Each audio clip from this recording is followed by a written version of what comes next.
Good evening, everyone, and welcome to the month of May. I'm Dylan Goldman here on the Alliance podcast, making my debut. I'm so excited. Yeah. Here with my co-hosts, Noah Weinrob and Trevin English. What a time it is in sports. Honestly, people say that October is their favorite month of sports. This is my favorite month or months of sports. There's playoff games on every day. It's beautiful. I think everyone knows that the NBA playoffs are going on right now. We've got two games tonight. We've got Knicks Pistons in Detroit, Nuggets Clippers out in Inglewood, two game sixes. It's been a great playoff so far. I've enjoyed it, even though some of the series have ended early. But we'll start with the games tonight. Detroit has really been scrappy so far in this series, guys. They definitely could have won game 4. They could have won game 3, but they're getting a third chance at home. I think that I think they could take this to 7. I really think that the Knicks are fatigued. We know how Tom Thibodeau plays his guys. I think the Pistons kind of have that youthful magic going right now. I think this could go to 7 for sure. But what do you guys think of this interesting series so far on the East? Yeah, I completely agree with you. I mean, the way they lost at home games 3 and 4, heartbreaker threw it into the stands in game 3, and then a questionable no foul call in game 4. A huge win at the MSG in game 5. Good environment. They pulled it through. Cunningham didn't even have that efficient of a game, but guys like Hardaway and Schroeder stepped up. Malik Beasley hit a couple threes. And I think this game is going to go to 7. This series is going to go to 7 games. I mean, the Pistons, they're just a lot more physical than the Knicks. It's been shown a little bit. At the end of game 5, we saw Hart and Brunson kind of get hurt a little bit. Who knows if they're still banged up. But yeah, I definitely think the series is going to go to 7 games. Yeah, I think the Detroit crowd is going to come out tonight. I think they're going to be loud. I think, what we saw earlier with the Brunson and Cat chants, I think those are going to continue. I think those are going to get even louder with their season on the line. I think the Pistons take care of business tonight in game 6. I think they're going to take it back to New York and force a game 7 where anything can really happen in a game 7. We all know that. And I think that would be amazing to see a Pistons game 7 win a 3-1 comeback. Oh my goodness. Cut this part out. I'm so sorry. Very animated on the Knicks. Don't know what because dogs cannot talk, but clearly animated. Yeah, I mean, I think the Knicks are a really odd team because, I mean, that there's talent all up and down that starting lineup. You've got Mikal Bridges, you've got Brunson, you've got Cat, OG Anunoby. I mean, it's a great starting lineup. But throughout the year, they had trouble against really good teams. We all know, again, the style that Tibbs likes to play. Can they last in a long run? I've seen flashes of brilliance from this team, but I'm just a little concerned about them making it through a series against a really physical Pistons team that really, frankly, doesn't have that much to lose. They had one of the best turnarounds in NBA history. The Knicks are paying a lot of max guys at this point. I mean, I think a lot of pressure is going on New York. If they don't close this out and it's one game for the season, then a lot of heads are going to roll in New York. We know how it operates there in that city. So I'd be very interested to see how New York comes out tonight, if they can close it out or if they let the Pistons believe just a little bit more. I completely agree with you, Dylan. The term hanging your heads up high after a playoff loss, if there's one team in the NBA that has to do that this year, it is the Detroit Pistons. I mean, they tripled their win total from last year. One of the worst teams in NBA history, one of the longest losing streaks in the NBA a year ago. Who would have thought a year ago this day that they would be playing for a chance for a game 7 in the Garden? It's crazy how the NBA works, but yeah, I completely agree with you. Yeah, and then we've got another game on tap, and this has been another strange series that has kind of gone both ways with with Denver and the Clippers. Denver obviously came into the series with all the turmoil with the firing of Michael Malone and Calvin Booth, rumors of unhappiness with Nikola Jokic, and just all kinds of turmoil. But we all know what they're capable of. They lost 2 in a row, but now they've won 2 in a row, and we're going to see what's going to happen here in game 6. But now the Clippers have their backs against the wall. We've seen flashes of brilliance from that team, especially at the end of the year, that great game against Golden State where we really saw vintage Kawhi and Harden performance. But are we kind of seeing the not only for James Harden, but kind of the history of the Clippers struggling in the playoffs? I fear we may be seeing that creep up again because Denver does have championship experience. They won it all 2 years ago. I'll be very curious to see how Leonard and especially James Harden come out tonight because we know spotlight's on James Harden. We know he hasn't won a championship. We know People make a lot about his performance in the playoffs. I think tonight will really tell us a lot about the future of both Kawhi Leonard and especially James Harden, depending on what happens tonight. Yeah, I mean, I feel like the way they lost the last game at home on the Aaron Gordon putback dunk series could have easily been 3-1 LA at that time. But like you said, backs against the wall. I feel like Norman Powell's going to step up tonight. He had a really underrated season this year. Hasn't done anything these first 5 games. And I feel like most of the Nuggets' defensive attention is shifting towards Kawhi Leonard and James Harden. They've done a great job on Harden. Besides game 1, he hasn't really had a great series. Leonard, we've seen a lot of flashes of vintage Kawhi, like we said last episode. He's still pushing this Clippers team to the max. They haven't looked good in game 5. They looked awful, completely beaten down. Looked like they couldn't get over the hump after that heartbreaking buzzer beater. But I think this is going to go to 7 games. I think the Nuggets will win in 7, but I think the Clippers can take this one tonight at home. I feel like guys like also Derek Jones and Ivica Zubac are going to step up. He's done an okay job on Jokic. Jokic had a pretty bad shooting night, but they still won by like 20 in game 5. Yeah, I agree with you, Noah. I think this series is going to go to 7, but I think the Nuggets, when they're back home, I think they take it home. But I think not the big name guys like Kawhi, Harden, Jokic, I don't think they're going to be the X factors these final 2 games. It's going to be the guys below them.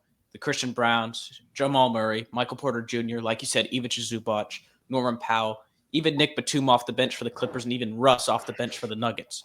Those guys are going to need to step up because those are going to be the guys that the other team's defense aren't going to be as focused on.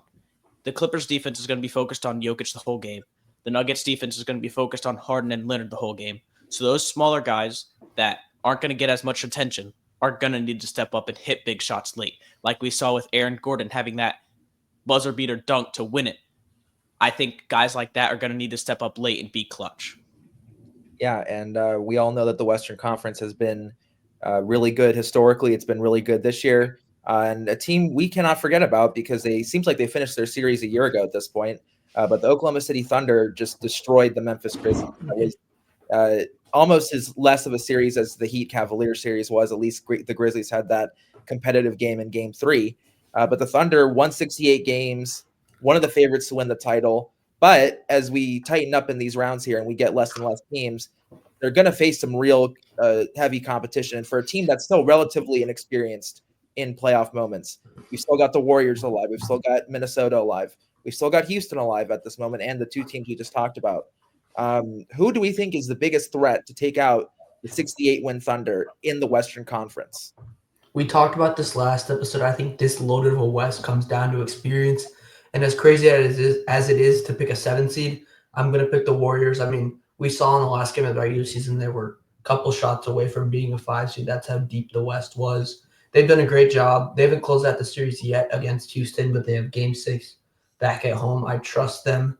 It could have been a close game last night. I don't know why Steve Kerr pulled out the starters, but I mean, Pat Spencer and guys like him, Moses Mooney, made it a close game. But Kerr didn't put the starters back in. I feel like I could argue that the series could be over right now. But even so, I mean, most guys on this roster have a championship 3 years ago in 2022. The only inexperienced playoff performers are really Brandon Podziemski. That's like the biggest one because most of their roster is the same. Obviously, Jimmy Butler doing what he did in the playoffs in Miami. And I don't know. I feel like the Timberwolves don't match up well against the Warriors. I don't think Conley's going to do a great job on Curry if the Warriors make it out. And then the Nuggets of the Clippers, I don't like them. Like we said before, the Clippers are going to Clipper. I just feel like that even if they make it past the second round, there's no way. Past the first round, there's no way they're going to do anything on the Thunder or the Nuggets because they aren't good enough defensively. The Thunder are one of the best teams defensively. But yeah, I think the Warriors just because of their experience in the West. Yeah, Noah, last episode I agreed with you on the Warriors, but this series against the Rockets has kind of scared me. Like you said with Steve Kerr, having Pat Spencer in clutch time of the game and basically just throwing in the white flag, giving up when they could have came back, kind of scares me for the Warriors. So I've changed my opinion. I think the biggest threat to the Thunder is whoever they play in the second round. either the Clippers or the Nuggets is going to be their biggest threat because a lot of guys on those teams have deep playoff experience. Like the Nuggets, they won a championship 2 years ago, so basically everyone on that roster has playoff and championship experience. The Clippers, Harden's made it deep into the playoffs multiple times. Kawhi's won a Finals MVP. Those guys have experience late into the playoffs, and I think whoever the Thunder play in that series, experience is going to come in clutch. And I think the Thunder will probably get knocked out in the second round. Yeah, I'm very curious to see how that second round series go, but I'm gonna take a different direction from all of you. I'm going with the T-Wolves. I was thoroughly impressed with how they dispatched the Lakers in 5. I know that LeBron is 40 years old. I know Luka basically bent his back in half in Game 5, but Minnesota went into Los Angeles, those 17 banners hanging above their heads, won 2 games in LA. To me, the thing about the Timberwolves is whatever the start of the season brought to me is irrelevant. The team we've seen in the past 2 or 3 months really has been near exceptional. We finally seen them gel together after the trade for Julius Randle at the beginning of the season. Remember, that trade happened, if I remember correctly, like in September or August. That really gave the Timberwolves very little time to gel. Got off to a slow start, but we've really seen the bones of the team that we saw last year in the Western Conference Finals come back even better. We all know Anthony Edwards is a superstar, one of the top 5 people in the league right now. Absolutely incredible. Can take over a game whenever he wants. In fact, he had a bad game against the Lakers, and they still won in Los Angeles, shooting 7 of 47 from 3. That just tells you how deep the Wolves are. To me, they've got great matchups for Holmgren and Hartenstein with Randall and Gobert. We saw Gobert at probably his best ever on the other night against LA. You got Anthony Edwards. You got guys like Naz Reid coming off the bench that can provide great minutes. We've got McDaniels, who's also a fantastic perimeter defender. Nickeil Alexander-Walker has had big moments in these playoffs. They have really good depth, strong depth, and I think I'm not saying that they're going to beat the Thunder, and I guess what would be a Western Conference Finals matchup. But to me, the Timberwolves have swagger. They have confidence. They seem to be more physical and tougher even than last year's run. And Chris Finch is a heck of a coach. I mean, he's done a really good job of forming an identity and really making that team more than just Anthony Edwards. So I think for me, the thing is Oklahoma City has really faced almost no adversity this year for the most part, other than a couple injuries. I think if they get into a situation with a team that's rough, that's physical, that win a game on the road, things could get interesting. But of course, the Timberwolves would have to get past either Houston or Golden State, especially if it's Golden State. I think that could be difficult. But I think they just present matchup problems for teams that are pretty unique in today's NBA with those 2 big guys. And the way they dispatched the Lakers really impressed me. Told me that they have what it takes to put some scare into the top teams. Dylan, I gotta disagree with you here. The Lakers' tallest player in crunch time was 6'8". I mean, the Timberwolves just exploited that with giving the ball to Rudy Gobert. No one's gonna guard a 7'1" guy if the tallest player on the court is 6'8". We saw LeBron, 40 years old. He looks weak. He looks exhausted. It's probably going to be his time to retire pretty soon. And we saw Luka Doncic. He had a stomach bug. You said in Game 5 earlier he bent his back over.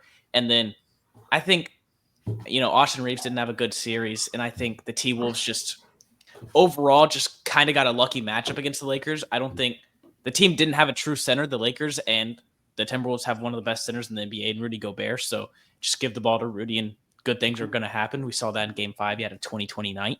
So I think the Timberwolves got an easy matchup. And like Noah said earlier, I think the Warriors are a terrible matchup for the Timberwolves because Draymond and Rudy, we know they go way back. And I think Draymond can handle Rudy Gobert because of his physicality and toughness. And like Noah said earlier, I don't think Mike Conley is going to be able to stop Steph Curry. Steph Curry is unguardable. And if you're putting an old man like Mike Conley up against him, it's not going to look good. That's totally. I hear your points loud and clear. To me, though, you mentioned that it would be a bad matchup for the Wolves. I would argue it would be a bad matchup for the Warriors. We saw what happened to the Warriors in Game 5 in Game 4 and in Game 5 when the Rockets went to those big lineups of Steven Adams and Şengün. They had a really tough time. I know Draymond is a Hall of Famer, especially because of his defense. But he also, I mean, at any moment can get ejected or can get tossed out of the game. And then you've got Quinton Post, who's a solid player. I like him a lot. I think he's going to grow into a good player. And then you've got Kevon Looney, who I think if we're talking, 5 or 6 years ago, was a really solid, sturdy big man. I don't think he's quite that anymore. And so to me, the Timberwolves could present the same problems that the Rockets have in the post. But now you've thrown in Anthony Edwards, who, respectfully to the Rockets, is 10 times better than any closing option or any bucket getter that team has. So to me, I understand that the Lakers maybe were overhyped after the Luka trade, but they still really dispatched them pretty easily. I know they don't have any bigs. Oklahoma City has Holmgren and Hartenstein, but the Timberwolves have something that a lot of teams that really do run 8 or 9 deep, which I think is kind of a throwback look. And obviously the Thunder have depth too. But if we're asked who is the biggest threat, I think that the Timberwolves, I would argue that it would be the winner of a Timberwolves Warriors series. I agree that the Warriors look great when they're not resting players, but something about that Minnesota, the way how composed they were in closing out that series, tells me that they've really grown from last year when they had a great run last year. Remember, they went into Denver, won a game 7. They're starting to build these really meaningful experiences that I think they could exploit against a younger team, but first they do have to get through their next round. Dylan, I agree with you. I feel like the Timberwolves, they really showed me something against the Lakers. But what I worry about is, like last year, you said they went into Denver. Right after they beat Denver, they were the favorites against Dallas. They beat themselves. Ant did not shoot the ball well that series after having 2 great series right before that. Rudy Gobert didn't look good. Obviously, the clip of Luka hitting the game-winning 3, but just that whole series, he wasn't good.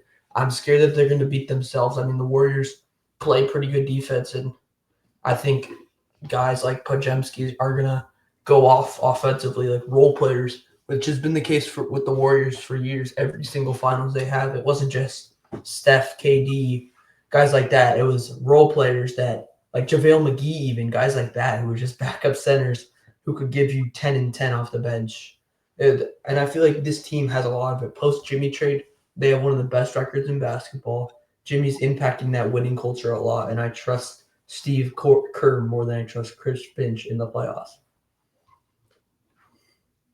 And Dylan, I gotta add, you talked about Draymond. He can get ejected at any moment, but so can Ant. We've seen Ant's personality get the best of him, and he get teed up all the time this year. So it's not like the Warriors are the only team with a hot head in that potential series. The Timberwolves have just as much of a hot head on the other side of the ball who's not scared to talk his trash or get into fights. Yeah, I think the answer to this question for all of us is going to be how this next round goes, because they're definitely getting a step up the Thunder are in competition from the Grizzlies, either with Nikola Jokic, who that could be an elite MVP versus MVP candidate matchup, or with the Clippers with Leonard and Harden, potential to have their vintage selves. I think I would be very interested to see in that series, does Oklahoma City get pushed to say 6 or 7 games, or do they dispatch them in another sweep or in 5 games, kind of in a similar fashion that they did to Memphis? I think that would tell me a lot about their chances really to win it all, because I think we're finally going to see a 7-game series where they're playing teams with legitimate Hall of Famers on either team. Especially for LA, they've got 2. And Nikola Jokic is potentially about to win another MVP.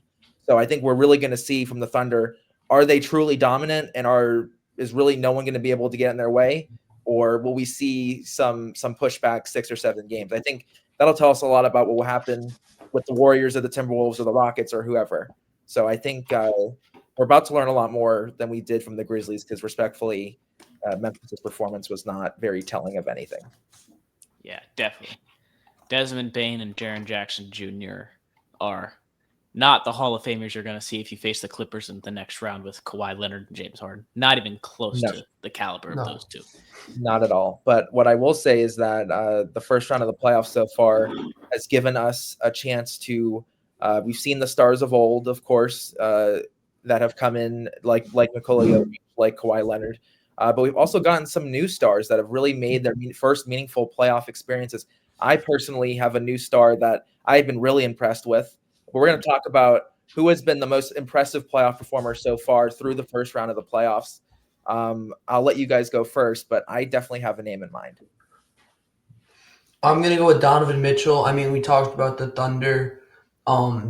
beating the Grizzlies pretty bad. Also, on the other side of things, it was another sweep like it should be. But Donovan Mitchell went off on a tough opponent. The Heat play some good defense. That's a part of Heat culture. And he went off. He didn't really have that good of a playoffs last year. Obviously, there was a big question mark, but this year he took what he had for the regular season and he extended it to another level. I mean, multiple 30-point games. I think all 4 games, if I'm not mistaken, he had at least 30. And it was just an easy sweep. Guys like Ty Jerome step up for the Cavs as well. I think he should have been sixth man of the year. That Cavs team is so deep, and I think Mitchell is a great leader for them. Yeah, Noah, I know it's one singular player, and I think the Cavs, it was just really a team effort against the Heat. Everyone was performing at their highest level. Yeah. So I'm going to go with an old school guy who's been there before. I'm going to go Kawhi Leonard. It looks like he's turned the clock back around 6 years, and it looks like he's playing for Toronto again. He has just been unstoppable in that mid-range. He's playing all pro, all defense, obviously. That's what Kawhi Leonard's known for. And he's scoring at just such a high level and shooting so efficient this series. So I think Kawhi Leonard, for me, has been the most impressive and probably overall the best. I like your answers. I agree that the Cavs really got to dispatch the Heat. Kind of just the overall team presence was so overwhelming that the 37 and 45 Heat had no way to stop it. But my pick is Cade Cunningham. And my pick is Cade Cunningham because we talked about the Pistons earlier. The turnaround they've had has been remarkable. And JB Bickerstaff, their new coach, has had a role to play in that. They've had some young guys develop. They have some good veterans, but Cade Cunningham is the engine of that team and basically almost averaging a triple-double in this series against the Knicks. To me, when you look at Cade Cunningham, I see a player who was drafted number 1 overall. We know that he has had high expectations since high school. There's been a large microscope on him for a long time. And look, Detroit's a solid team, right? They've got some nice veterans like Malik Beasley, Tobias Harris, Tim Hardaway Jr. They have Asar Thompson and Jalen Duren, who are nice young pieces. But I think we can all agree that Detroit really doesn't have a second star, at least yet, or anything close to that. And Cade Cunningham really is the engine that makes this team go. He's been going into these tough environments in Madison Square Garden, leading them to 2 wins against. We know how talented the Knicks starting 5 is at least. I've just really been impressed by, he was there for some really, really awful years as a young player. And I think he, if they lose this round, that I think he's laid the foundation for better and stronger seasons to come. But I think he is really showing what we've all been seeing literally since he was at Montverde. Yeah. Dylan, I got to add something that you aren't going to see on the box score with Cade Cunningham, especially in Game 4. His leadership has really impressed me a lot with the Pistons. We saw Ron Holland kind of got kicked below the belt by Karl-Anthony Towns. He was ready to fight. But Cade Cunningham knew the situation. He knew how important Ron Holland was going to be. And he shoved him out of the way. 2 hands to his chest, almost knocked him over. That's something a leader does.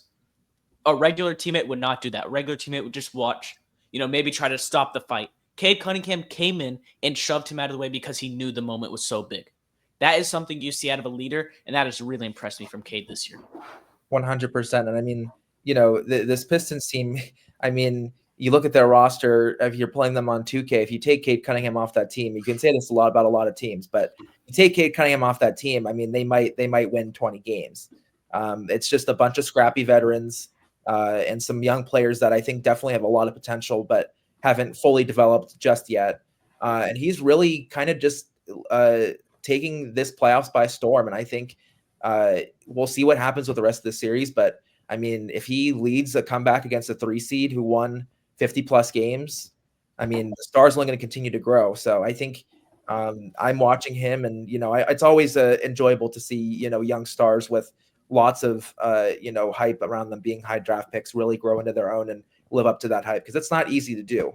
It's not easy with that microscope on you to really be the face of a franchise.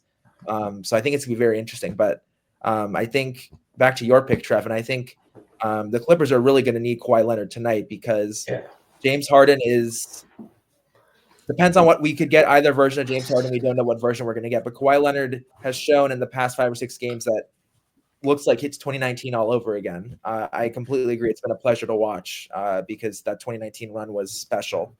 But I think it's going to be very interesting to see how it plays off for all these players. There's a lot of pressure on Donovan Mitchell too. They had an easy first round series, but the competition is going to get tougher with Indiana and then Boston or someone else. So I think there's still a lot to watch for all these players. It's far from over for anyone. Yeah, definitely. I think this second round, like you said earlier, Dylan, is really going to show us the true colors of a lot of these teams. 100%. And that's, it's kind of like in the NCAA tournament, you have the round of 64, the round of 32 is great, but we really don't learn much until we get to the Sweet 16, the Final Four. So it's nice that we have a bigger playoff format, but we're not going to learn much from the 1-8 matchups. We're going to learn from 1-4, 1 versus 2. And so that's when really the best come out to play. So and we saw that last year. I mean, the Thunder had an easy sweep against the 8 seed, and then the Mavs beat them in 6. Yep, no, 100%. So I have really enjoyed this NBA playoff so far, but of course, we could not possibly do a sports podcast in this setting without talking about football, because football never ceases to exist no matter what month it is. I personally was at the NFL draft in Green Bay. I had a great time myself. It's football heaven as far as I'm concerned.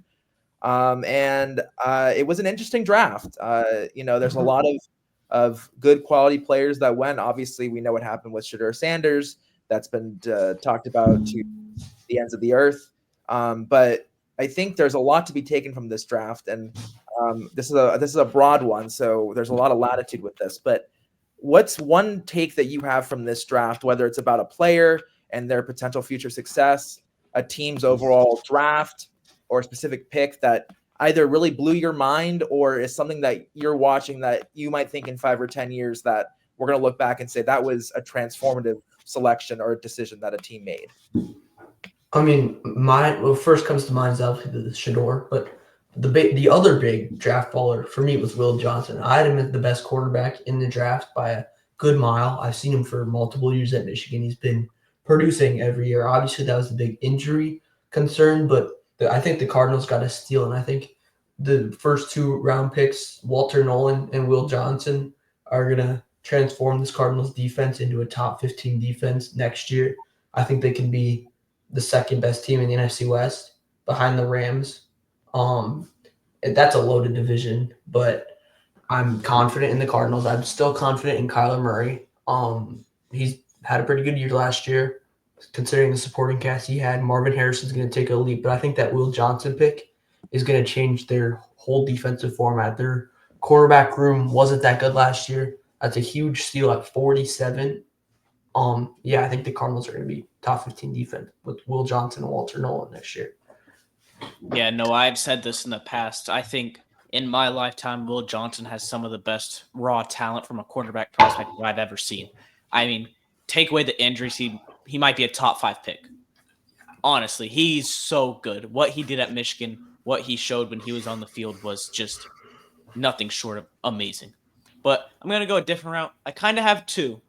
The first one, how did the NFL let the Ravens get Malachi Starks to pair up with Kyle Hamilton?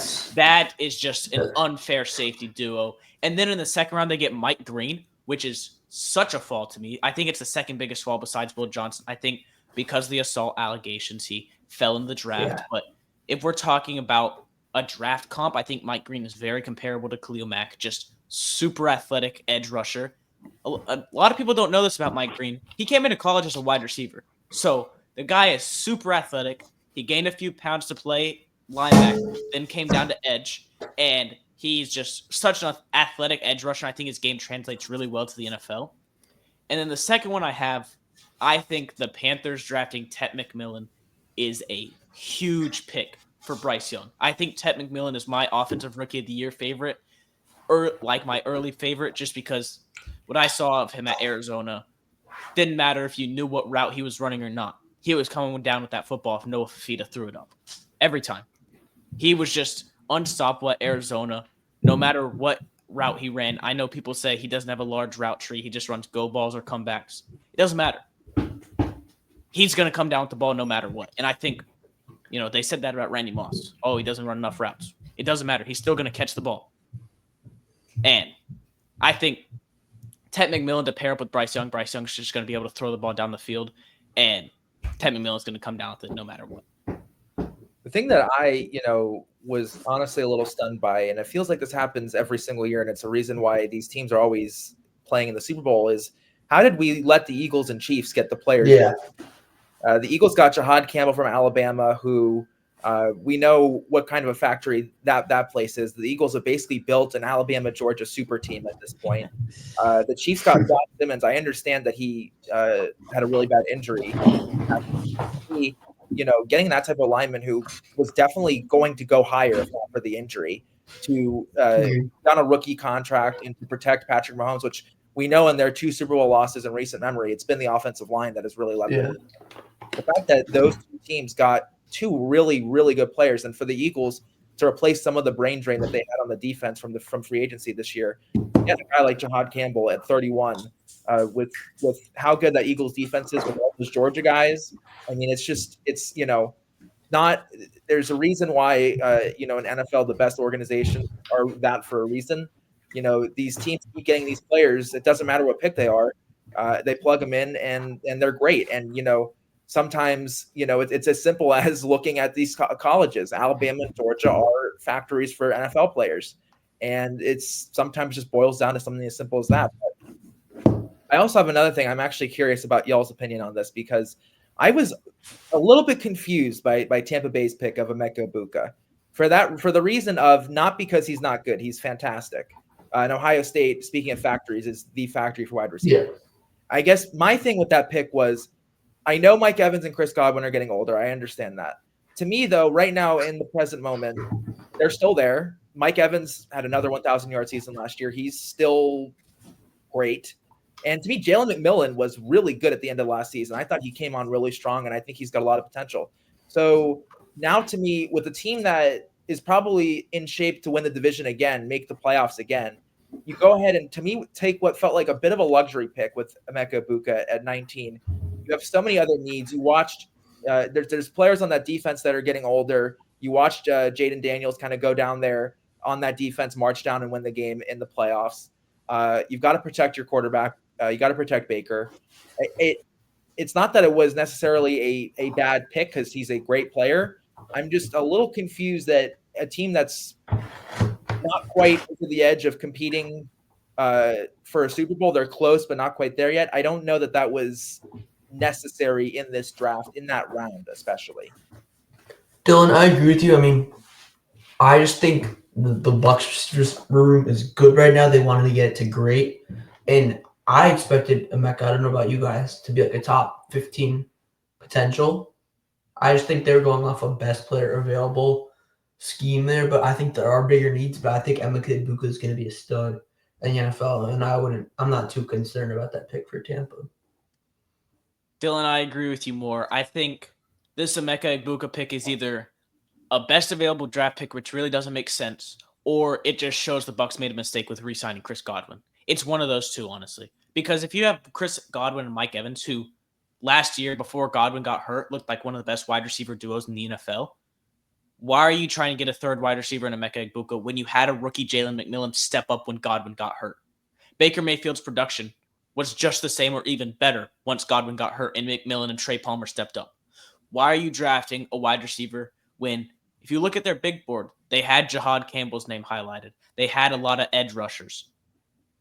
Those are the big holes. You don't want to turn a room from good to great when you have legitimate holes still on your team. Yeah, I completely agree. I was a little bit puzzled by that pick, but it seems like more and more teams are trying to stack at positions. And, the thing about the draft is, I know Pete Prisco at CBS has a 3-year rule on evaluating his draft grades. It's going to take a long time for us to really realize what's going to happen in this draft. But what we do know is that awards will be handed out next year, and people in this draft class will win them one way or the other. Obviously, that would be Offensive Rookie of the Year and Defensive Rookie of the Year. Potentially could be other awards if they truly have an exceptional season. But it's always fun. I think we don't know yet quite what the production level will be like from this class, but we can try to predict it. And who do we think is going to win Offensive Rookie of the Year and Defensive Rookie of the Year next year? For me, Offensive Rookie of the Year, I think it's Ashton Jeanty. I think he's going to get a lot of touches right away in the Raiders scheme, and I think he is the best offensive player in this draft by year one, just because he's going to get the most experience. I don't think Pete Carroll's going to throw the football that much with Geno. I think he's going to hand it off more to Genty. And Genty, we've seen him at every level just be explosive. I don't see why that would change in the NFL. And then for defense rookie of the year, I am that high on Will Johnson. I really think if he gets to start right away, which in a weak cornerback room it seems like he will, that he is going to make a big impact. I'm talking like 5 to 7 interceptions in his rookie year and shutting down every team's 1 or 2 receiver. And yeah. Offensive rookie of the year. I know I said it earlier. I'm sticking with it. It's Ted McMillan all the way. I think Bryce Young, the improvement that he showed at the end of last year, it's just going to improve even more. And he's got himself a true wide receiver one now in Ted McMillan. I think just with Ted McMillan's pure size and his catching ability, it's going to be a perfect fit in Carolina. And defensive rookie of the year, I can't pick between these two, but I'm going to pick Jalen Walker from the Atlanta Falcons. I think his versatility coming out of the University of Georgia, he's able to play edge. He's able to drop back and play linebacker. He can do both. He's athletic. He's physical. He's everything you want from a Micah Parsons-esque player. But the other guy I was really contemplating picking, Jahdae Barron, because he's going to be able to get a lot of interception opportunities with Patrick Surtain on the other side of him. So I think the interception numbers are going to stand out for Barron. So he's going to be quarterbacks are going to be throwing at him all game, every game for the season, with PS2 on the other side, who's going to be locking down the team's number one receiver. So I think Barron with the interception upside can really stand out in the stat sheet and make a good case for defensive rookie of the year. So I'm going to go a tad bit off the board for my offense rookie of the year pick. I'm going with Matthew Golden. I'm going with Matthew Golden because I think, much has been made about Green Bay having not drafted a receiver in 22 years or 23 years. But you look at that room, and I think we know that it's a lot of wide receiver 2s, wide receiver 3s. Jaden Reed's a solid player. I don't think he's more than a 2. Christian Watson is hurt. Romeo Doubs has concussion issues. Dontavian Wicks, when he catches the ball and doesn't drop it, is a fine 3 or 4 wide receiver. They've got a couple average tight ends. To me, there's really a lot of room right away for Matthew Golden to make an impact. I think he's not necessarily the flashiest receiver in the first round. Obviously, we had Ted McMillan go to Carolina, but to me, he's a really, really, really solid player. He's a great route runner. He's got great speed. And I think Jordan Love, who I think is a solid quarterback still, is going to really enjoy having a legitimately talented receiver at his disposal. I think he's going to get a lot of looks. He's going to get a lot of targets. And I really do think that he's going to blossom pretty quickly because I think he comes from a great program at Texas. He was great for Quinn Ewers there. And I think that this is a great situation for him because they have people they can throw the ball to, but now they have someone who is young and can develop and really emerge and become a really, really good player for Green Bay. For my defensive rookie of the year, there's like 5 or 6 choices that I think could work, honestly. It's a great defensive class that we had in the middle to end of the first round.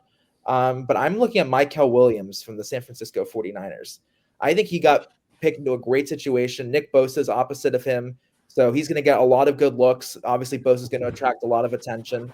Robert Saleh is back in San Francisco. Didn't quite work out for him as a head coach with the Jets, but we know he's a great defensive coordinator. And I think that Mykel Williams comes from Georgia. They produced. We can talked about the Eagles, how many players they have that have been exceptional from Georgia. I really do think that he's in a great situation. Even though they lost some guys on defense, Bosa's still there.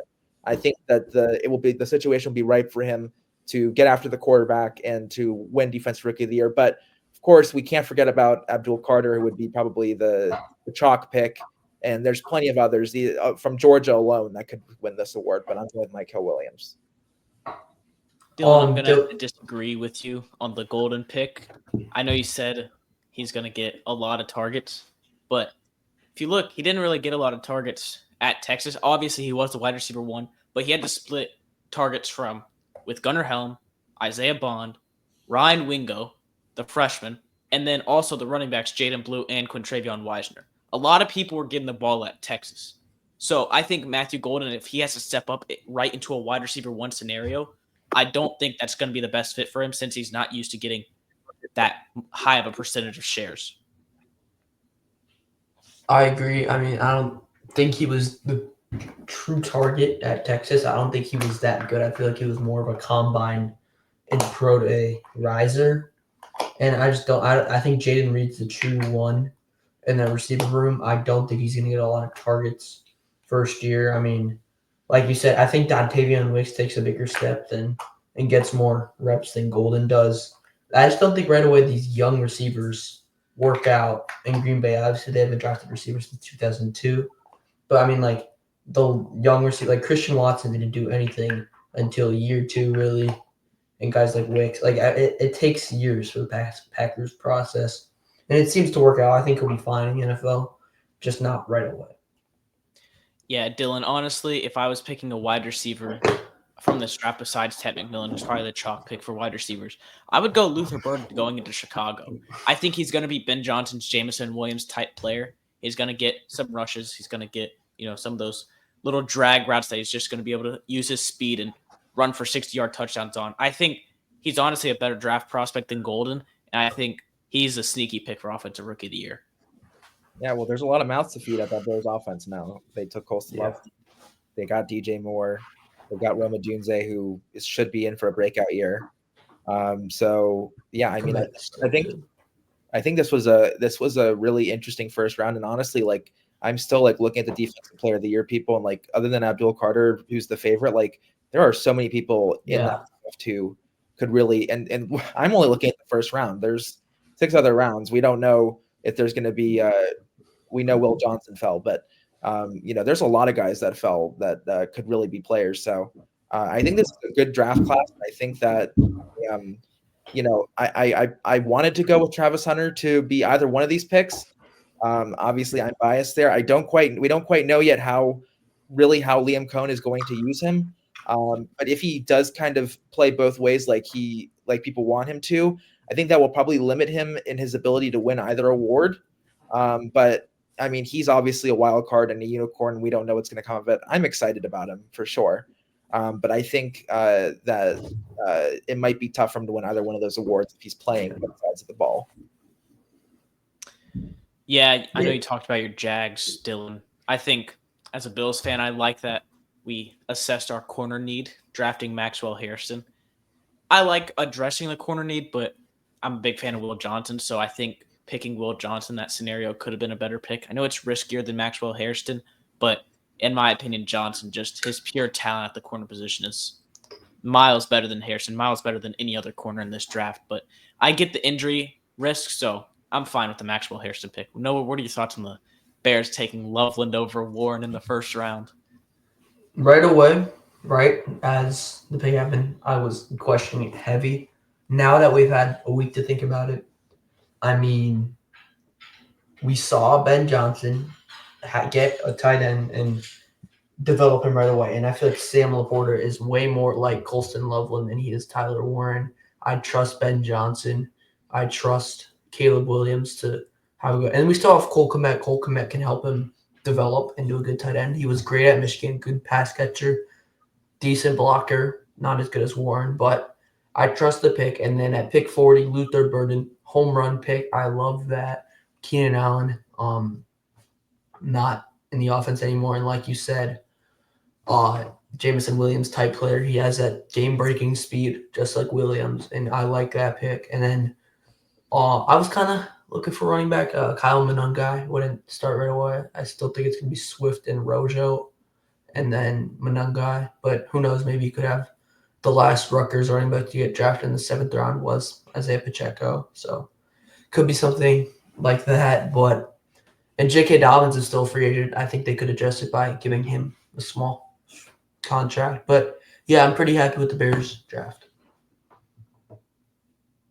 Also, a completely unrelated, Knicks are up to a 22-8 start in Detroit.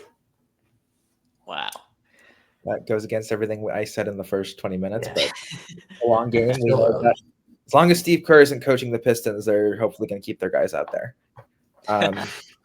But anyway, since we just switched sports, why don't we do it again?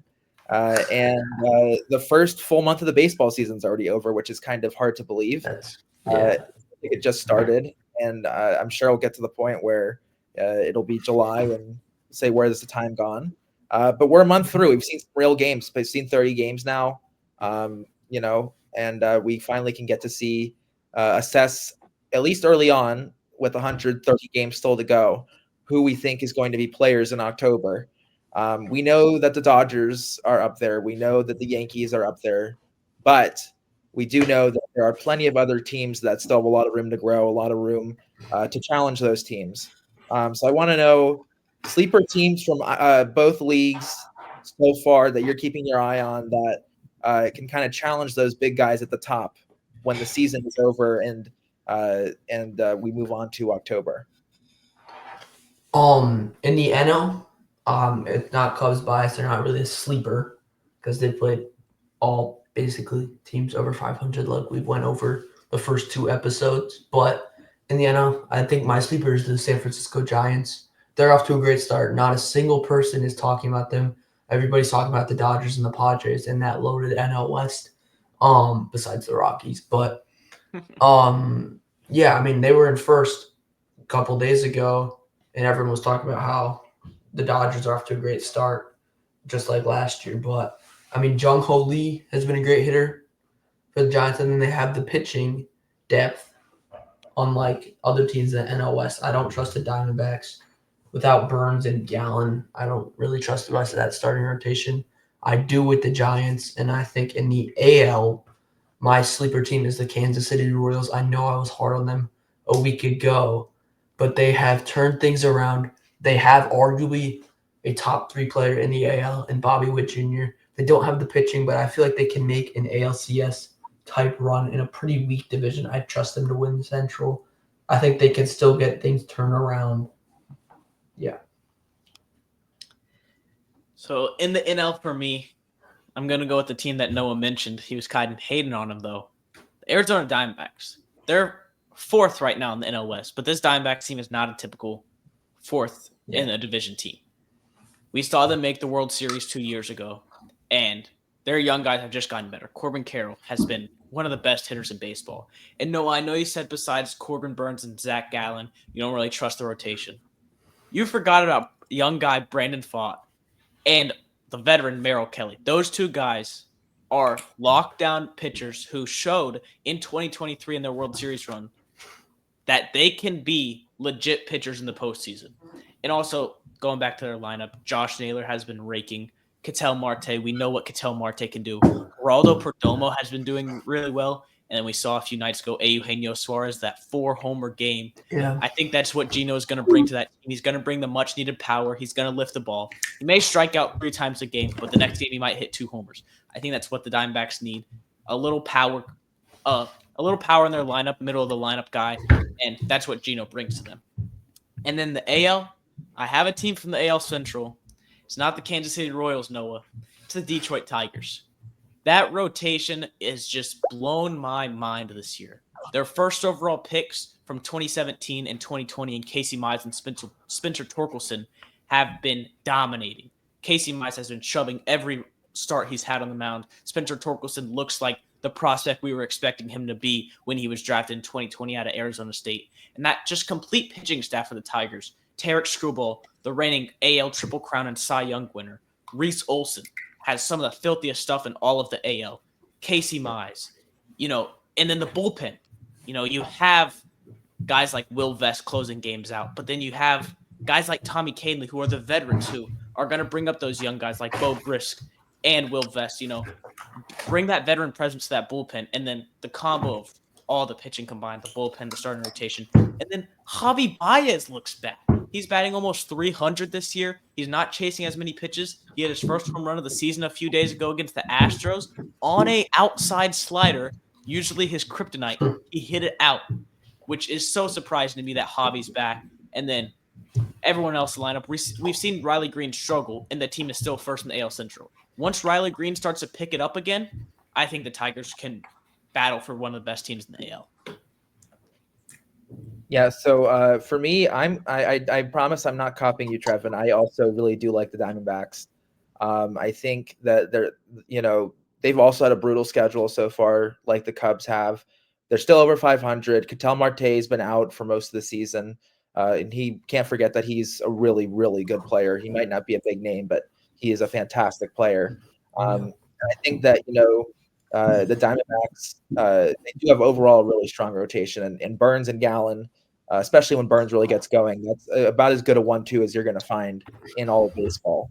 And I think that a full lineup and a full rotation, the Diamondbacks, even if they are the fourth best team in the NL West, they could still make the wild card.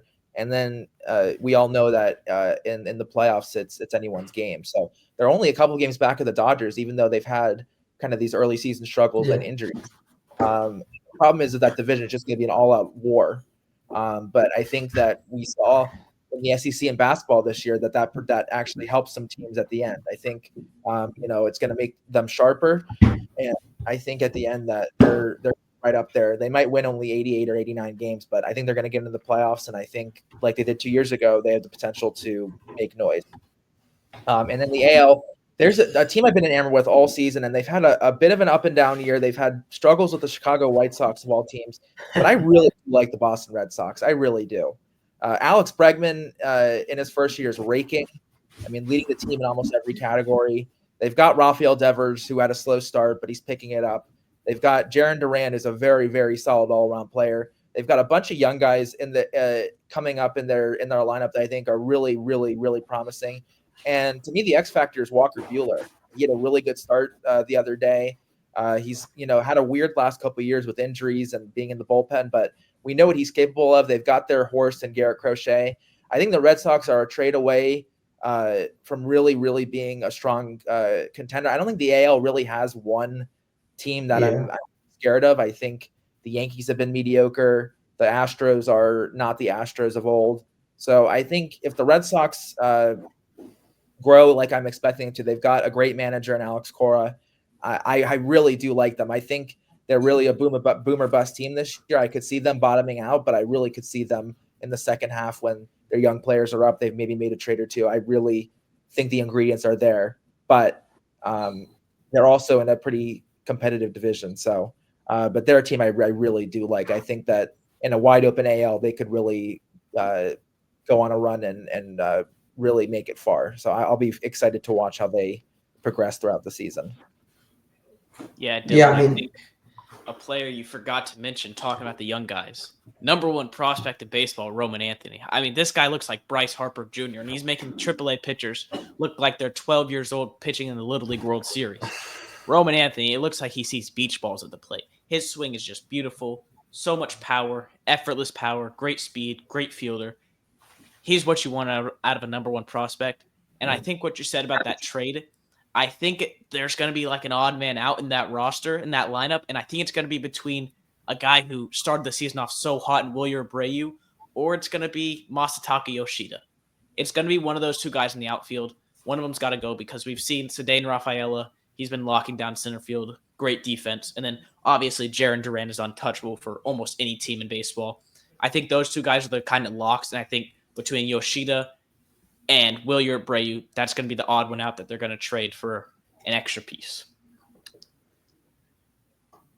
For sure, but like you said, Dylan, they can't beat the White Sox. Who knows? I mean, they lost a series to the White Sox. They split a series with the White Sox. Can I trust that team to contend in October? And another loaded division, just like the NL West, the AL East, has been good. It's been good for the past half decade now. I mean, like the Yankees are the Yankees. They're not off to a perfect start, but I still trust them probably more than any team in the AL. And then the Blue Jays, are they going to Blue Jay? Or I don't trust Davis Schneider, but they still have the roster to compete.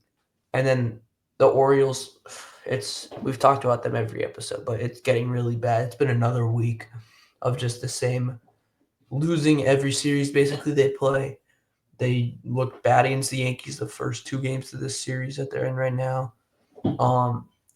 It's really bad, but I don't trust the Red Sox because of their division. Yeah, no, I completely agree. I think the NL, obviously the NL West has four really good teams. Got the Mets, You've got I can't not admit that the Cubs have been off to a good start as much as it pains me to say. But the AL really to me is wide open, and someone whether it's the Tigers, I like the Tigers mentioned. I think they've got potential. But I mean, the Mariners have risen recently. I mean, I really be a random year that someone we're not thinking about really makes a run. So I think the AL is going to be interesting. Maybe not because we're going to see the best team of all time, but I think we're going to see a competitive season in that league because there really is not a Dodgers or a 2018 Red Sox in that league at all. I think the best team, if I remember correctly, is 5 or 6 games over 500, which is not that great for what you would expect the top team to be. So I think that there's a lot more to come in obviously these next 130 games, and things are going to change, and it's going to be interesting to watch. I will look forward to that carrying us through the summer months. Yeah, like you said, the AL doesn't really have any top teams. I don't think the NL does either. They definitely have a better league so far through a month, but the Dodgers are not living up to their expectations. They're still a really good team, but they're not what everyone expected them to be. They're not the reigning World Series champion with one of the best rosters of all time on paper. And then you got teams like the Cubs. They're good, but can they compete without Justin Steele? I think they can, but a lot of people don't. The Diamondbacks, the Diamondbacks, Giants, Phillies, teams like that. They're all gonna get you 85 to 90 wins, but I don't think there's a team in either of the leagues that's gonna win more than 95. Yeah, I think a team we forgot to mention is the New York Mets. They've been Yeah, probably the best pitching team in all of Major League Baseball. The signing of Clay Holmes has been awesome. Kodai Senga has been filthy all year. And then you got guys like David Peterson and Tyler McGill coming up clutch in that starting rotation for the Mets. And then the AL, Noah, you said earlier, we've hated on the Orioles last 2 episodes. I'm going to hate on them again. That rotation is just so bad. 35-year-old rookie Tomoyuki Shigano. I mean, you saw the home run he gave up to James Wood. 91 on the inside half, 116 off the bat. Absolutely destroyed. Charlie Morton, moving to the bullpen now because he's been so bad. Zach Eflin is all right. Dean Kramer has the worst ERA among qualified starting pitchers in Major League Baseball. And then Cade Povich is not ready for Major League Baseball yet. He should be in AAA. I mean, the Orioles are just ruining all their youngsters' potential in their lineup. Jackson Holliday, Gunnar Henderson, Adley Rutschman, all these guys, Colton Cowser, Jordan Westburg, all these guys' potential is just being ruined. The Orioles right now have the same amount of wins as the Pittsburgh Pirates. That's how bad the Orioles have been this year. That is sad. They're tied with the Pirates for the 3rd least wins in all of Major League Baseball right now. It's just terrible. Mike And this Elias is a team that traded Connor Norby and Kyle Stowers, who have been quality players for the Marlins this year, for Trevor Rogers, who I'm not sure is going to have a quality MLB inning ever again. So they got to figure it out quickly because they had a bad run for 7 or 8 years.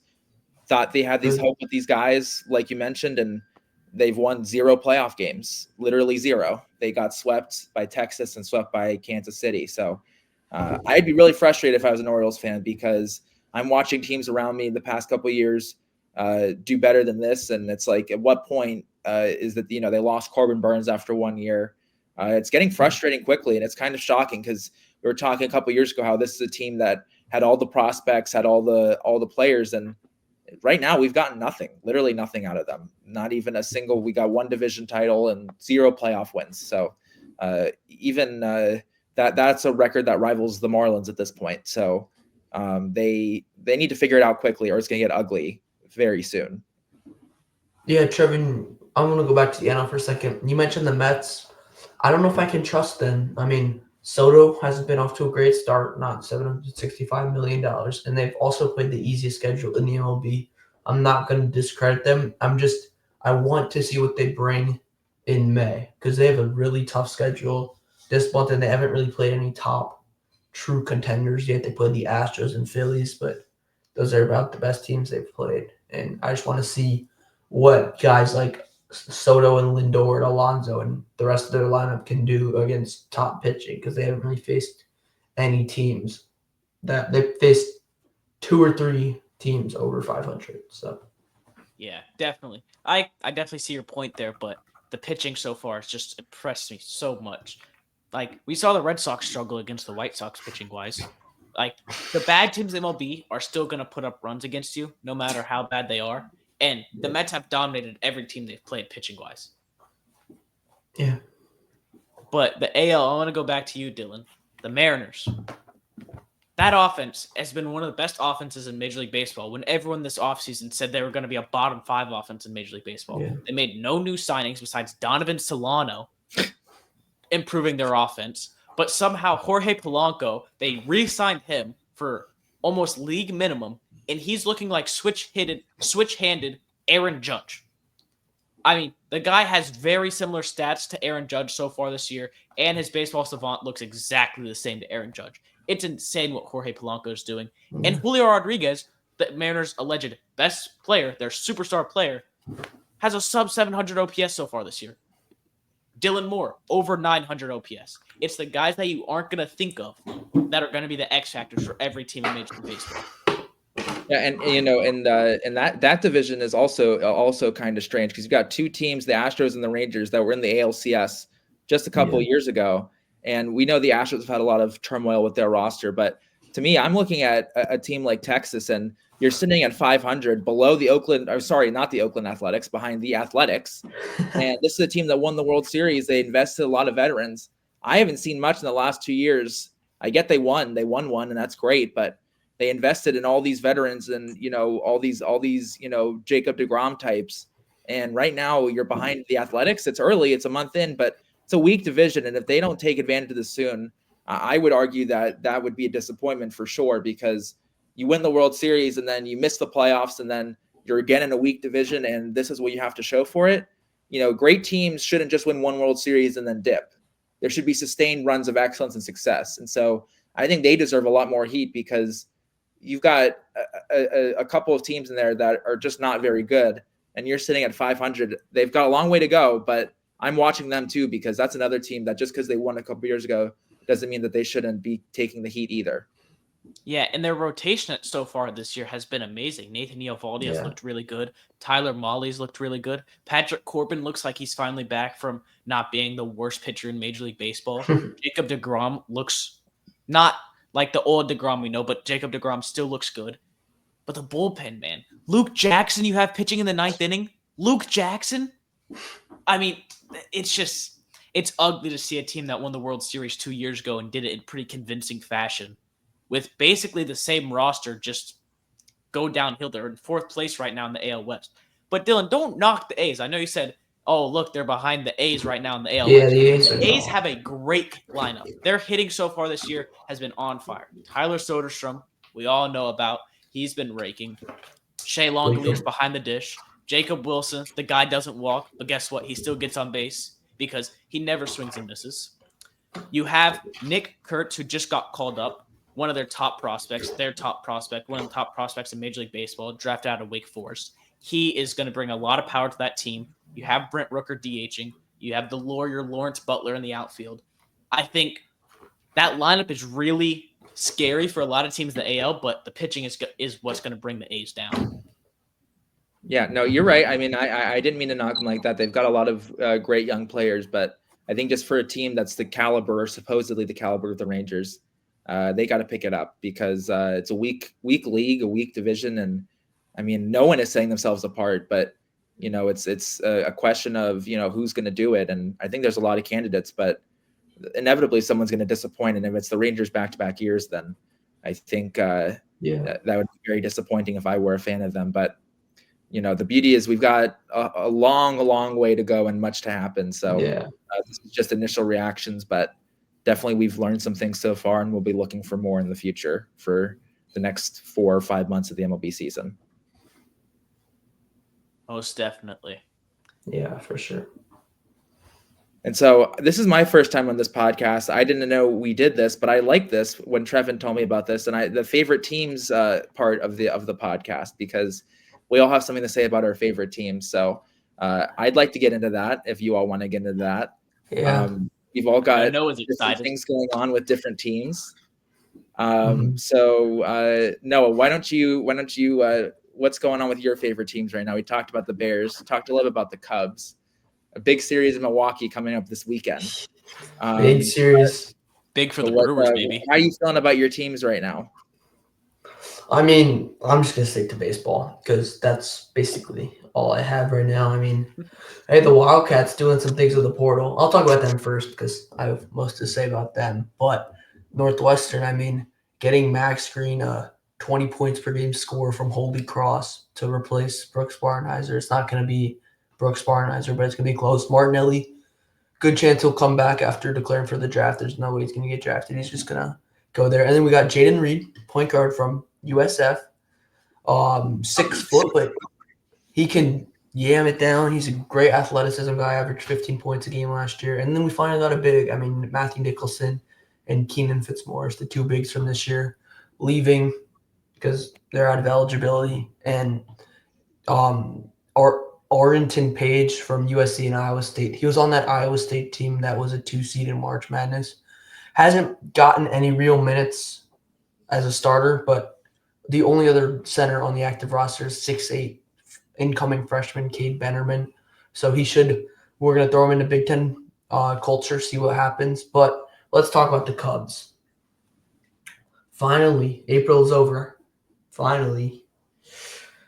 Hardest schedule out of any team in the entire MLB was in April. But it's over. The Cubs, when the season started, I said if you're 500 by the end of April, I'm more than okay with that.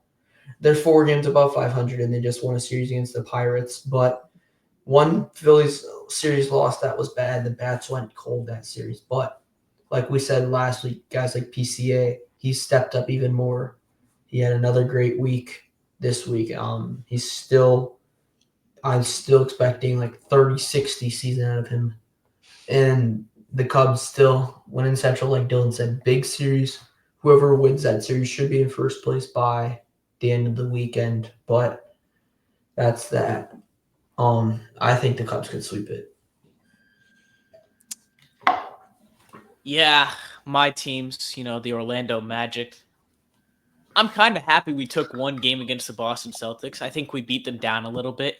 Our physicality really kind of got into the Celtics' head a little bit. Wendell Carter had a pretty good series. Paulo doing his thing, scoring. And honestly, I'm happy we took one game from the Celtics. I think we probably could have taken one more, made it a little more interesting, maybe go to game 6. But I wasn't expecting much out of this team. I don't think the fans should be mad that we lost to probably the NBA Finals favorites right now. The reigning champs of the Boston Celtics. That team is so deep and just so talented overall. And with the Magic having Jalen Suggs out for the whole season, taking just one game from the Celtics is very impressive to me. And then my Rays. If we were filming this podcast 2-3 days ago, I was about to be so happy about the Tampa Bay Rays. Our road trip to the West Coast, going into Arizona, winning that series, and then going into San Diego, sweeping them. I was hyped. But then we go back home, and we're playing the Royals, and it's gone downhill. We've lost 2 games in a row. We've gotten outpitched in both games, and it's looking like the same old Rays again. On that road trip, we were looking amazing. Everyone, the pitching staff, the hitting, was all firing on all cylinders. And Chandler Simpson, man, has been awesome. Just awesome to watch. Robbing a home run from Manny Machado. That was just amazing to see. And then his speed just being such a huge X factor throughout all the series he's been in so far for the Rays. And his little hit streak that he had going to start his MLB career was really exciting for me and really promising. And after those Diamondbacks and Padres series, I was getting really confident that the Rays could make a push to make the postseason. But now, after this Royals series has started and we've lost 2 in a row at the time of recording, I think my confidence in the Rays to make the playoffs has gone downhill again. I don't think we're going to make the playoffs anymore.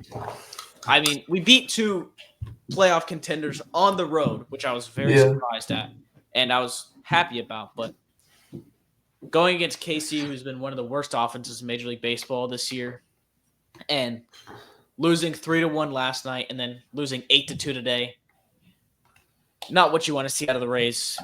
But there are some injuries going on with the Rays, so once we get everyone back and healthy, and then hopefully, Junior Caminero steps up. We have the young guys stepping up. Danny Jansen steps up. Hopefully, we paid him $8 million, which may not seem like a lot, but that's a lot for the Tampa Bay Rays. He needs to step up, and we just really got to back up our pitching. Our pitching is stellar, like always. Yeah, well, if I could use this favorite teams corner to talk about my one team that is incredible, and that's the Florida Panthers, then I'd be a happy guy. But I'm not allowed to talk hockey on this podcast, so that leaves me with two teams that, first of all, I've got a lot to say about the Miami Heat, quite frankly, because the Miami Heat, that was, I'm a big proponent of of being competitive, and it's debated. Do you want to lose in the play-in and do what Dallas did a couple years ago? I get that. But at the same time, man, it's like you go 37-45, you win the play, and that's great against, no offense, the Bulls and the Hawks, not exactly. I'm glad the Bulls lost that. And my God, it's like getting swept is one thing, but it's like those two games in Miami, man, were just abysmal. Yeah, they were just. It was like I get home and they're down 35-8 in Game 4. It's just like, at what point is this like, the fact that it's a playoff team is a playoff team in name only, really? I think it's, it's time for some big changes. They're an organization like the Pittsburgh Steelers who prides themselves on quote unquote culture and, keeping the same guys. But Pat Riley, first of all, has to go. He's old. He's out of touch. I'm not saying Jimmy Butler acted like a saint this year, but Pat Riley is far from blameless either. And we're watching Jimmy Butler do great things with the Warriors. I'm not saying that if Pat Riley was replaced by someone else that Jimmy would still be here, but he messed that situation up. He ran LeBron out of town 10 years ago. All this talk of Donovan Mitchell and Kevin Durant and Damian Lillard, none of it's happened. And so we're here in this place because of that. He's got to go. Eric Spoelstra is one of the greatest NBA coaches of this century for sure. But I think it might be time for new blood. I look at the Boston Celtics, what they did. They promoted Brad Stevens to the front office. They hired Joe Mazzulla. It's worked out great for them. I'm not necessarily sure that would be a bad thing for the Heat to switch things up, because something's got to change. This season was pathetic. You can't be saying that you have culture and losing by 53 at home or whatever it was in an elimination game when Darius Garland wasn't even playing. So that team really just a pathetic season in the history books for before they made the playoffs, but not much else. And then my somewhat newly adopted team, the only thing to talk about the Marlins is their new uniforms are beautiful, but other than that, they're what we expect them to be. But the Milwaukee Brewers, it's been an odd season so far. They're 500. What's frustrating to me is they've got pieces. We know Jackson Chourio, Freddie Peralta, Christian Yelich, Bryce Terang's having a great year, Sal Frelick's having a great year. But ownership is so cheap, they basically forgot that third base and shortstop exist, and that is a complete black hole in this team's lineup. I mean, we've got Joey Ortiz. We've got a potpourri of third basemen that have Caleb Bourbon, I guess, but you've got Vinny Capra hitting, I think, under 100. Andrew Monasterio, I think I could probably do better than at this point. It's frustrating. Now, they still got 3 starting pitchers who are still on the IL, including Brandon Woodruff, who will be coming back. I have hopes. My concern about the Brewers is if they don't beat out the Cubs in the division, I think they're screwed, because I think you're getting guaranteed at least teams out of the NL West into the wild card. Maybe 3. You've got the Phillies, who could wake up at any moment. So my concern for the Brewers is if they don't win the division, I don't know if there's going to be a path to make the playoffs. And so the problem is then where does that leave them? I don't know. But I don't think they're going to be able to just do the typical route of winning a week NL Central and going from there. They've got to make real improvements. I mean, they've invested in some players, but it's like, you're probably a couple wins away from winning the division again and, seeing what happens, but they just have neglected to do that. And it's frustrating, but we know that happens in baseball quite a bit. And so we'll see. I mean, it's still early in the season, but definitely they got to win this series against the Cubs on this weekend to generate some momentum, because otherwise it could get late early, because we know the schedule the Cubs have had. So see what happens. Yeah, Dylan. I know it started off really bad for the Brewers It going did. against the Yankees. Just giving up bombs left and right. Looks like Nestor Cortez. Freddie Freeman ruined his career. And then looked like the Brewers franchise looked like Pete Alonso just ruined y'all's franchise as a whole. But y'all, I respect y'all for making a good bounce back. Now back to 500. I think this Cubs series is really important for y'all. I don't think it's as important for the Cubs because I think the World Cubs Series. it's the Brewers World Series. Let's just put it that way. It's the Brewers World Series every time they play the Cubs. And the Cubs, Especially at Miller Park. yeah, American. especially at Miller. But No, keep it at it's Miller Park. Do not call it American Family Field. yeah, Okay. we have respect for Milwaukee fans. A little bit.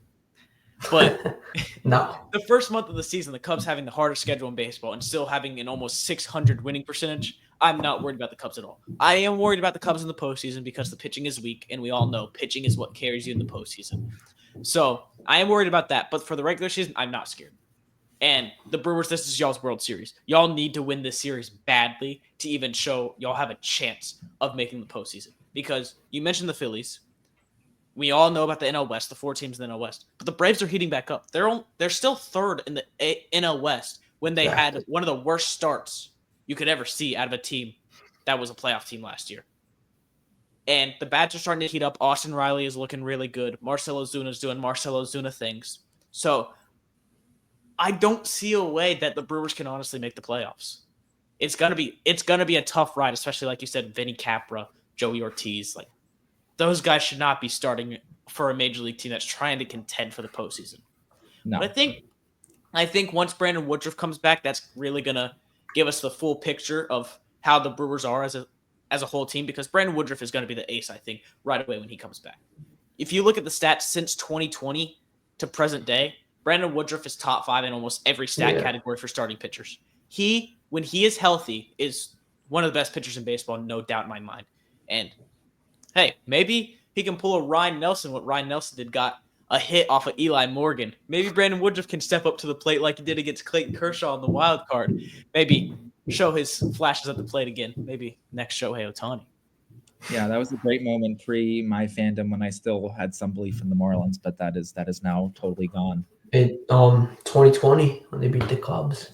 Yeah, When the Cubs scored 1 run in 18 innings. They let Starling Marte go, and then they brought in some guys, and then Jesus Luzardo, baby. Traded Luzardo. I don't blame you for being a Brewers fan after the Marlins, but what I will say is get ready to learn PCA for the next decade because he's going to be running the Central. And there's no doubt in my mind about that.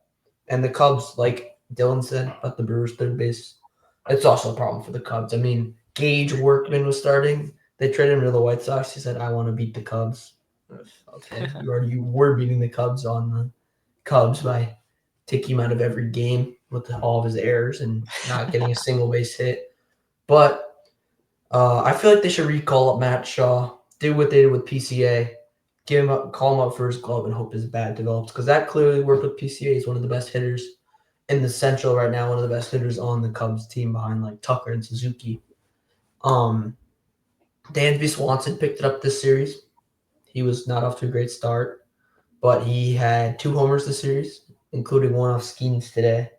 And I'm pretty sure he hit like 500 this series. But yeah, we'll see. But I definitely think the Cubs are taking the Central. Yeah, Noah, I think y'all's answer to third base is playing in career right now. It's Patrick Wisdom. Yeah. Why not bring back Pat? Pat brought power to that lineup. I know he struck out a lot. That's always going to be his problem. But he brought real power to that lineup from the right side. And it's obviously better than Gage Workman. And Matt Shaw has shown he's not ready for the majors just yet. I still believe a lot in Matt Shaw, but I don't think his time is yet. And I think having Patrick Wisdom, like a veteran like him, to mentor Matt Shaw at third base could be great. You know what another option was? The best third base option? Who was the Cubs' number one? He was number 1 on the Cubs going into the offseason. Alex Bregman. Another Tom Ricketts and Jed Hoyer fumble. I mean, it came out this week. Bryce Harper was the number 1 option coming out in 2018 when he went to the Phillies. I just hope this Bregman. I mean, Bregman's not as bad as Harper, but Kyle Tucker. If they find a way to fumble him, that is just so Chicago sports and at the same time so heartbreaking. Yeah, but all Cubs fans can donate money to Kyle Tucker. If Jed Hoyer doesn't want to pay them, I'm sure they would. Most dedicated fan base in the MLB. Yeah. The Cubs are one of very few teams in Major League Baseball who have yet to give a $200 million or higher contract to a player. Y'all's highest contract ever is Jason Hayward. Dansby surpassed him. Did Dansby surpass him? Yeah, Dansby. Total money? Still, yeah. It was They're like both in the 184. 190s, right? 180s, Yeah. 190s? Yeah. Still haven't given a guy $200 million, and you're supposed to be a top 5 biggest market in Major League Baseball. Yeah. That is just sad from the front office that they don't believe But in none of it will matter if they bring back Tuck. If they bring back Tucker. That's a big if, especially with Vladdy getting re-signed. The market's going to increase for Tucker because he's now by far the best free agent for this upcoming free agency class. So if Jed Hoyer doesn't re-sign him in the middle of the season, give him an extension early, it could be downhill for the Cubs. Yeah, but I mean, I don't think it's going to be an instant thing. I think Tucker's going to want to see how the season pans out and then make his mind up. Yeah. Well, I think this was a good discussion, my friends. Thank you for having me on the first time. No problem, John. So we'll see what happens in the next week. I'm sure we'll have a whole new batch of things to say next time. But from me and the lovely Blink 182 cover lady, I hope that we have as good a discussion next time. Yes, definitely. Peace. Peace.